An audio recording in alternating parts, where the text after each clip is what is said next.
सांगली महानगरपालिकेच्या मालमत्तेच्या बेकायदेशीर व नियमबाह्य भाडे करारपत्र कायदेशीर करण्याबाबत माननीय उच्च न्यायालय मुंबई येथे जनहित याचिका दाखल.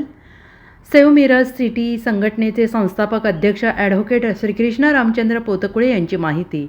सेव्ह मिरज सिटी संघटनेचे संस्थापक अध्यक्ष ॲडव्होकेट श्रीकृष्ण रामचंद्र पोतकुळे यांनी महाराष्ट्र शासन आयुक्त सांगली मिरज आणि कुपवाड शहर महानगरपालिका जिल्हाधिकारी सांगली करसंकलन अधिकारी सांगली मिरज कुपवाड शहर महानगरपालिका सहनिबंधक मुद्रांक शुल्क अधिकारी यांच्या विरोधात मुंबई उच्च न्यायालयात जनहित याचिका दाखल केली आहे. सांगली महानगरपालिका हद्दीतील सर्व मालमत्ता भाडे तत्वावर दिली गेली आहेत. सदर बेकायदेशीर भाडे करारपत्र 20 रुपये व 100 रुपये स्टॅम्प पेपरवर केले गेले असून महानगरपालिका व महाराष्ट्र शासनाचे उत्पन्न बुडालेले असल्याचा ॲडव्होकेट श्रीकृष्ण पोतकुळे यांनी आरोप केला आहे.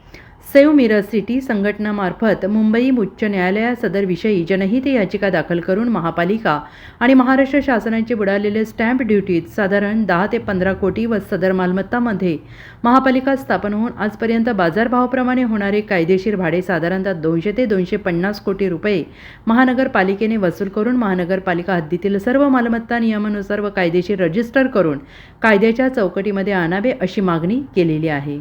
सांगली मिरज आणि कुपवाड शहर महानगरपालिका क्षेत्रातील महानगरपालिकेच्या असलेल्या मालमत्तेच्या बेकायदेशीर व नियमबाह्य भाडे करारपत्र कायदेशीर करण्याबाबत माननीय उच्च न्यायालय मुंबई येथे जनहित याचिका 21 तारखेला दाखल केलेली आहे. या पाठिंब्याचं कारण महानगरपालिकेला वेळोवेळी वरिष्ठ शासनाच्या अधिकाऱ्यांना वेळोवेळी याची कल्पना देऊन भाडे करारपत्र रजिस्टर नाही आहे ते रजिस्टर करण्यात यावेत, भाडे करारपत्र स्टॅम्प ड्युटी भरून करून घेण्यात यावेत व भाडे करारपत्र करतेवेळी प्रॉपर रेंट ॲक्ट कंट्रोलप्रमाणे त्याचे भाडे आकारणी करण्यात यावी. असे असताना महानगरपालिका स्थापन होऊन 24 वर्षे झालेत. आत्तापर्यंत जे बुडवलेले चुकवलेले जे रेंट आहेत ते महानगरपालिकेने आम्हाला भरून देण्यात यावेत. जे झालेले भाडे करारपत्र आहेत ते 20 रुपये आणि 100 रुपये स्टॅम्पवरती बेकायदेशीर केले गेले.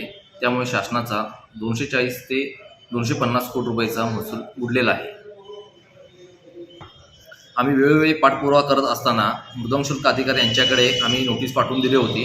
त्यानुसार महानगरपालिकेला मुद्रांक शुल्क अधिकाऱ्यांनी 2 वेळा नोटीस पाठवून दिले. एकदा नोटीस पाठवले, त्यानंतरनं स्मारकपत्र पाठवून दिले. त्यानंतरही त्यांनी अजून कोणत्याही स्वरूपाचे रजिस्टर ॲग्रीमेंट करायला सुरुवात केली नाहीत. त्यामुळे शासनाचा भरपूर महसूल बुडत आहे.